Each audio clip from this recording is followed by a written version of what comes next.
Bonjour chers frères et sœurs, bonjour chers amis. Alors nous allons poursuivre la série de vidéos sur l'ouvrage de Sarwat Anis Al-Asyouti intitulé Origine égyptienne du christianisme et de l'islam. Alors ce sous-chapitre est intitulé Règne de Dieu, osirisme et christianisme. Alors il écrit, donc chaque fois nous faisons des commentaires sur ce qu'il dit. Voilà, donc c'est ça qui est important. Les hymnes et prières des anciens Égyptiens au cours des millénaires invoquent Osiris le tout-puissant du ciel. On dit Dieu, son trône c'est le ciel. Le Seigneur de la terre, voilà, il est Seigneur des cieux et de la terre. Bon, ici on dit la même chose d'Osiris. Monarque du ciel et roi de la terre, maître du ciel et de la terre, Seigneur dont on se souvient au ciel et sur la terre. Bon, mais il est dans une dimension en fait Osiris. Parce qu'il juge dans la salle des deux maths, c'est-à-dire vérité et justice, il juge les âmes des défunts.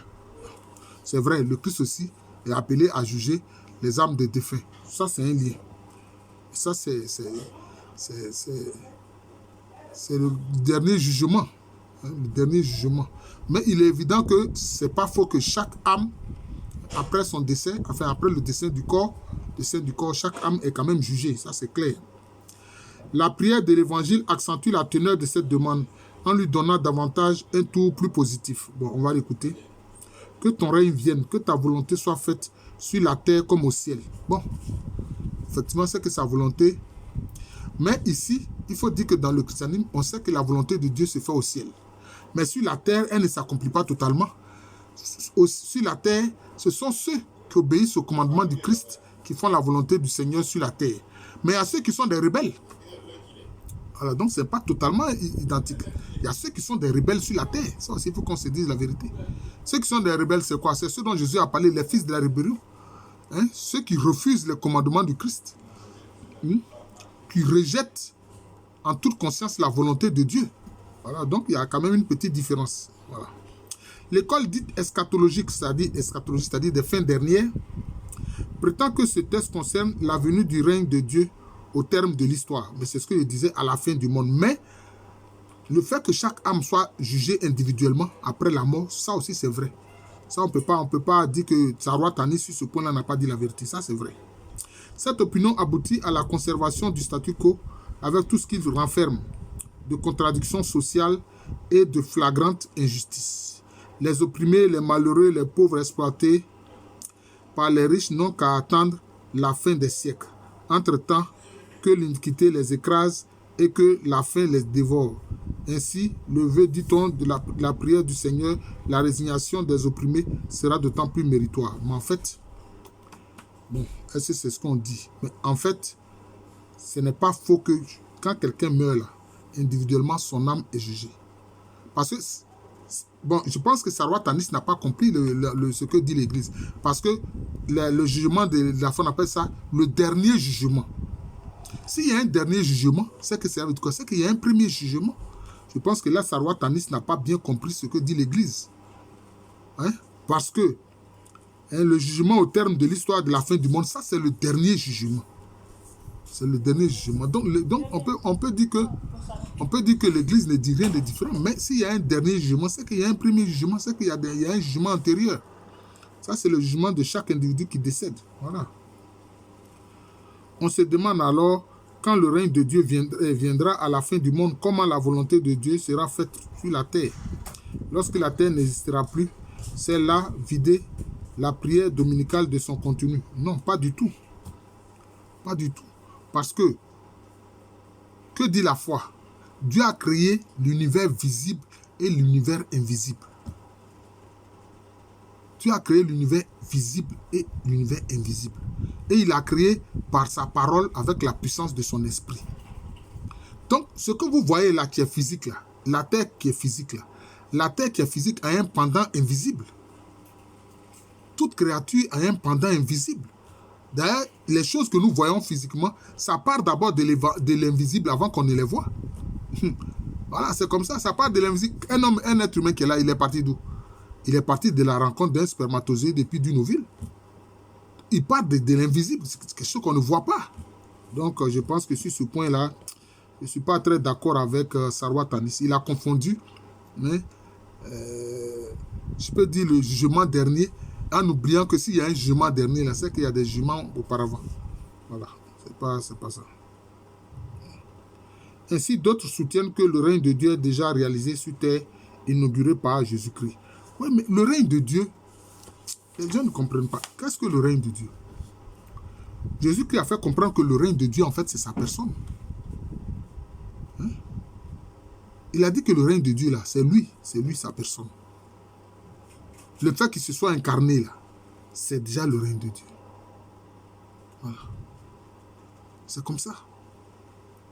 Celui qui a vu, là, il dit, mais, il a dit quoi à Philippe? Il dit, mais Philippe, parce que Philippe a dit, montre-nous le Père, cela suffit. Il dit, mais ça fait un moment que tu es avec moi et tu ne connais pas le Père. Qui m'a vu, a vu le Père. Donc le règne de Dieu est venu sur terre. Il faut comprendre ça. Et puis maintenant, au moment de la Pentecôte, quand le Saint-Esprit descend, moi j'appelle ça la fête de la descente du Saint-Esprit. Ça aussi, c'est le règne de Dieu. Donc le règne de Dieu est en chaque personne qui obéit au commandement de Dieu. Voilà. Et d'ailleurs, il a dit, on ne dira pas que le règne de Dieu est ici ou est là. Mais voilà que le règne de Dieu est au milieu de vous. Le règne de Dieu est au milieu de nous par rapport à quoi? Par rapport à la venue du Christ Jésus. Mais le règne de Dieu est au milieu de nous par rapport à quoi? Par rapport à la présence du Saint-Esprit qui habite en chacun des individus qui croient en Dieu. Et c'est de ça qu'il s'agit. Cette opinion, à moins qu'elle ne soit militante, se ramènerait à un simple palliatif qui leurre les opprimés. Mais non, c'est pas ça, pas du tout. En leur faisant croire que la justice divine gouverne déjà le monde, alors que partout, les faibles sont broyés par la misère. Les deux opinions, l'eschatologie différée et l'eschatologie réalisée, contribuent à conserver le statu quo injuste et tout comme l'autruche enfouit la tête dans le sable pour ne pas voir la gueule du lion. Rares sont ceux qui expriment les idées réalistes. Je pense que là aussi, je ne suis pas d'accord avec Sarwar Tanis. Parce qu'il veut faire dire que les évangiles reportent le moment de la justice de Dieu par rapport à ceux qui sont opprimés, c'est-à-dire les oppresseurs ne sont pas jugés. Non. Bon.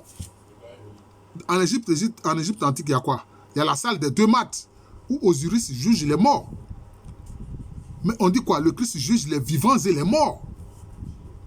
Donc, il y a le jugement dernier, mais Jésus-Christ juge les vivants et les morts. Donc, si ceux qui oppriment les peuples, qui maltraitent les gens, ils sont déjà jugés. Ils sont déjà jugés. C'est parce qu'ils ne le savent pas, mais ils sont déjà jugés. Évidemment, je comprends le sentiment de frustration que Sarwar Tanis a la sortie récent. Parce qu'il trouve que les opprimés sont opprimés depuis trop longtemps et que la justice ne se fait pas. Non. La justice de Dieu agit. Voilà. La justice de Dieu agit. Mais elle n'agit pas comme ce que les hommes voient.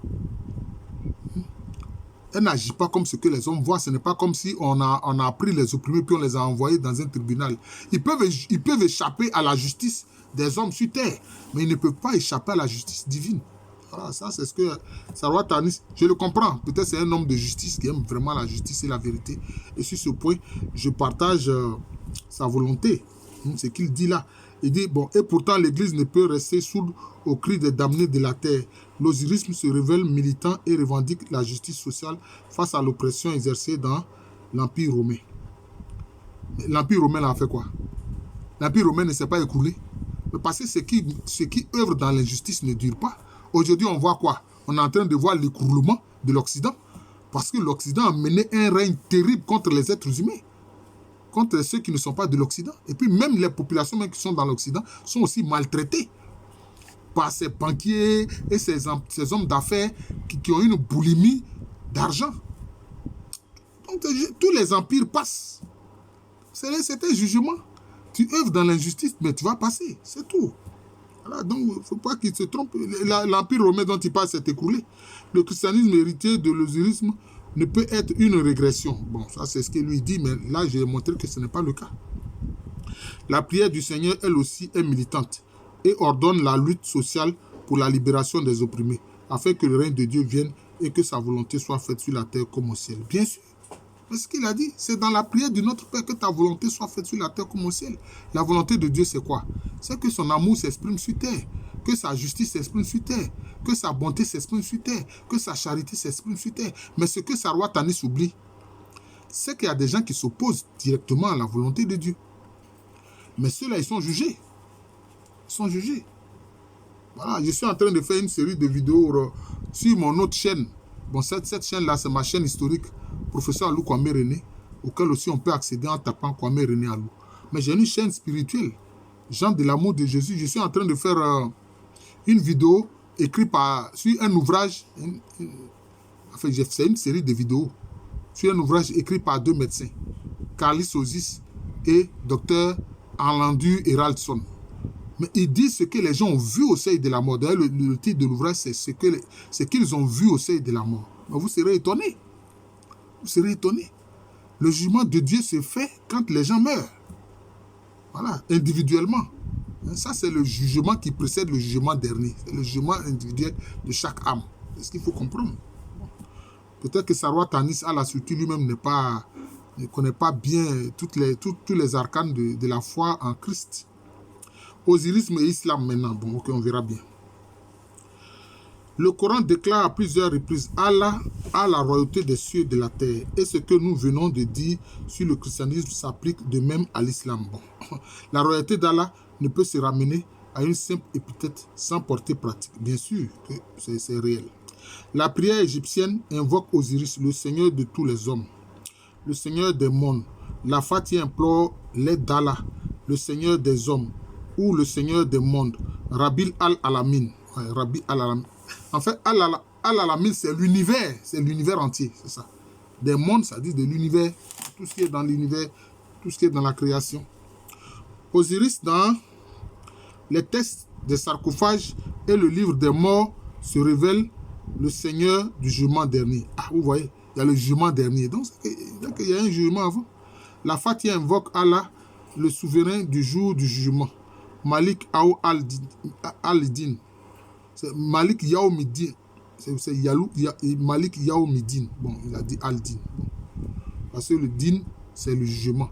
Mais aussi le din, c'est la religion. Le din, c'est la religion, c'est la loi. Voilà, c'est la loi. Le jour où chacun rendra compte de ses œuvres. Chacun rendra compte de ses œuvres. Voilà. Donc c'est ça. Mais il y a le jugement dernier. Mais il y a le jour où chacun rendra compte de ses œuvres. Par ailleurs, l'entête de la Fatiha court ainsi. C'est-à-dire Bismillahir Rahmanir Rahim, ce qu'on appelle la basmala. Voilà. Ça s'appelle la basmala. Cette première parole-là, Bismillahir Rahmanir Rahim, ça c'est la basmala.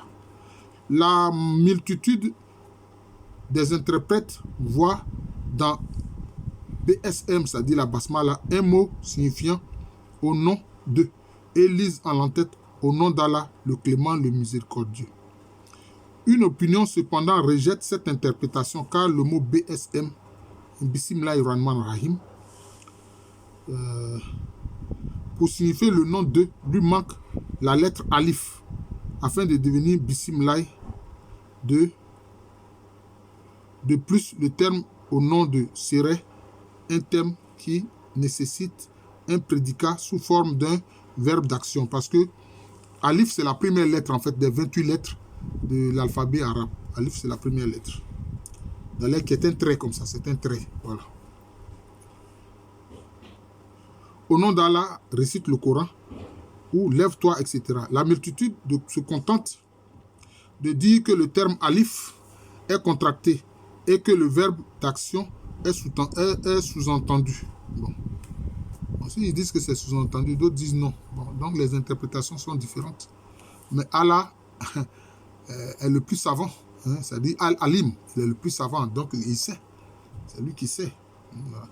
D'ailleurs, curieusement, dans l'alphabet hébreu, Aleph est la 10e lettre, alors que dans l'alphabet arabe, c'est la première lettre.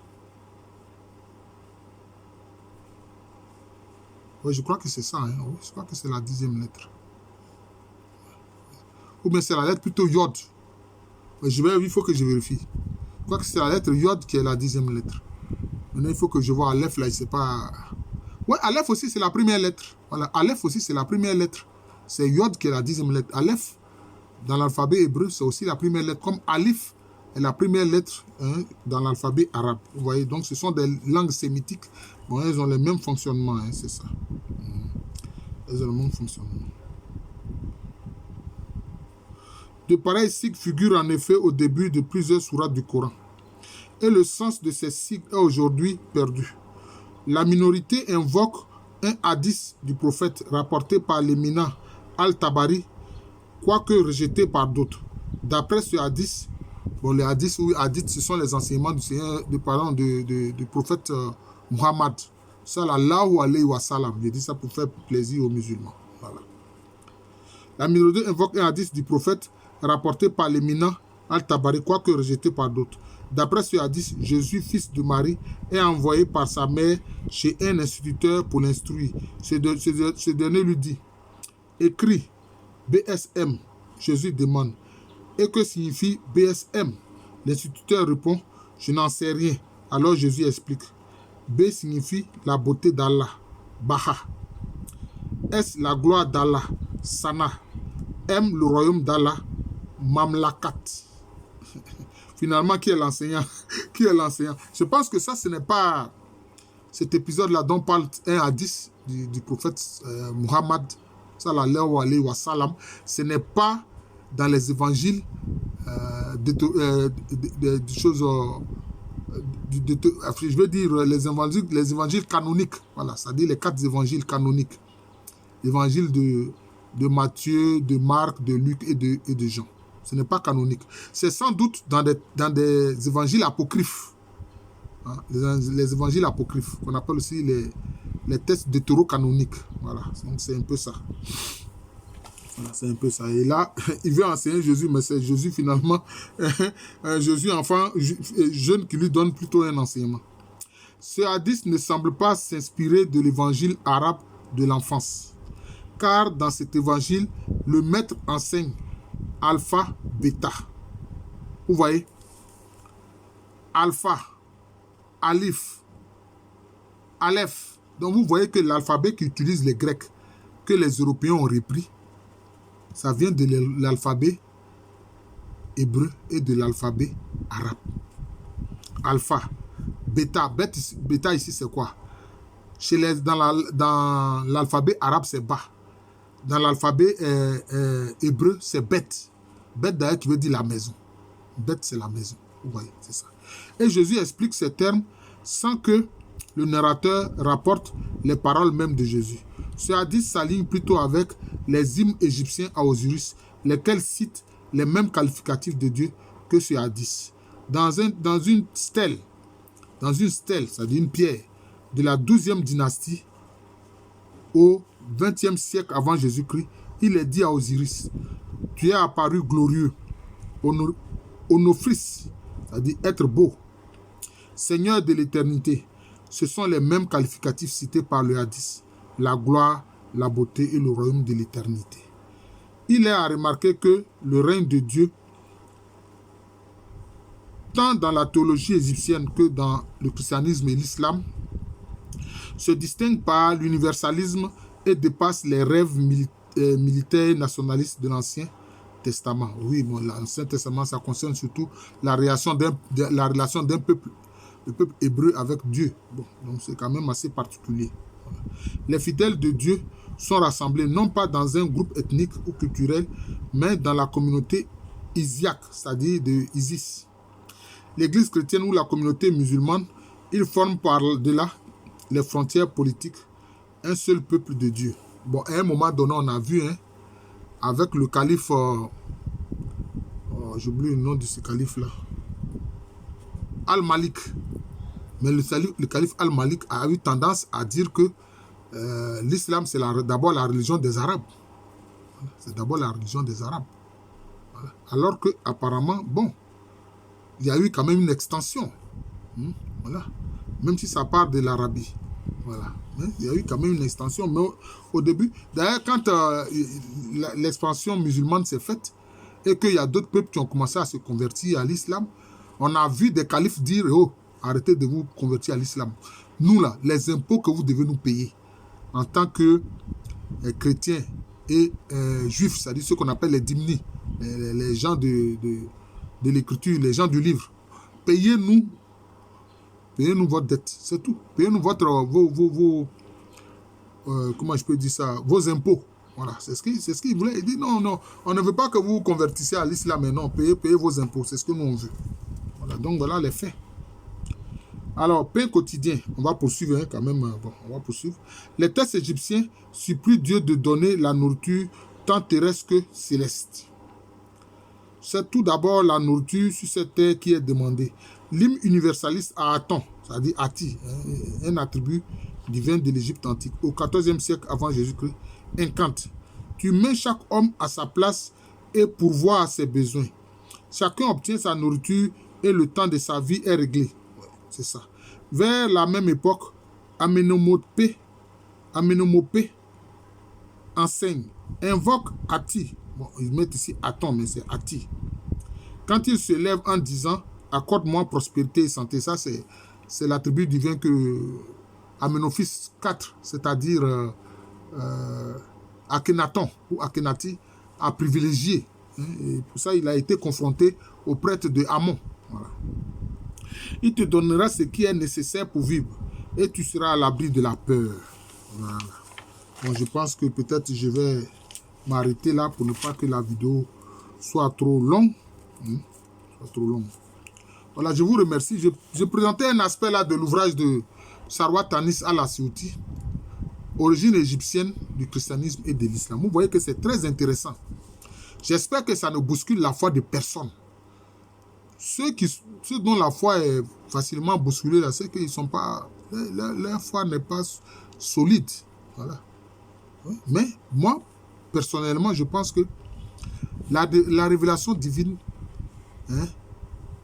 se poursuit. Elle a commencé.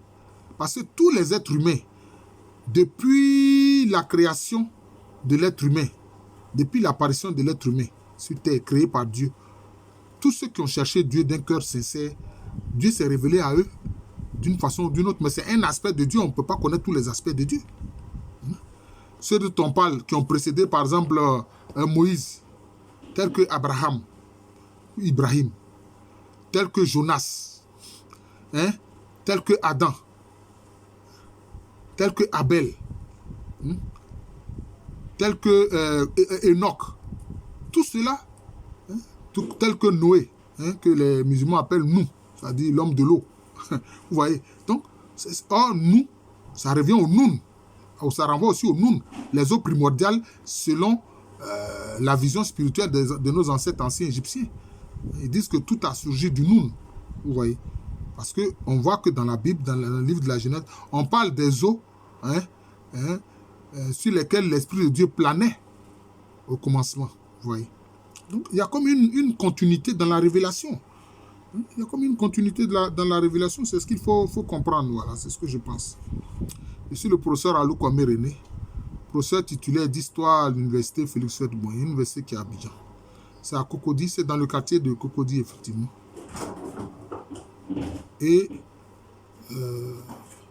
c'est en Côte d'Ivoire, c'est dans la ville d'Abidjan, et c'est en Côte d'Ivoire, un pays situé en Afrique de l'Ouest. Je dis tout ça parce que, bon, quelquefois, les nouveaux auditeurs de ma chaîne YouTube, professeur Alou Kwame René, ou Kwame René Alou ne savent pas d'où je suis, etc. Bon, voilà, donc c'est un peu ça.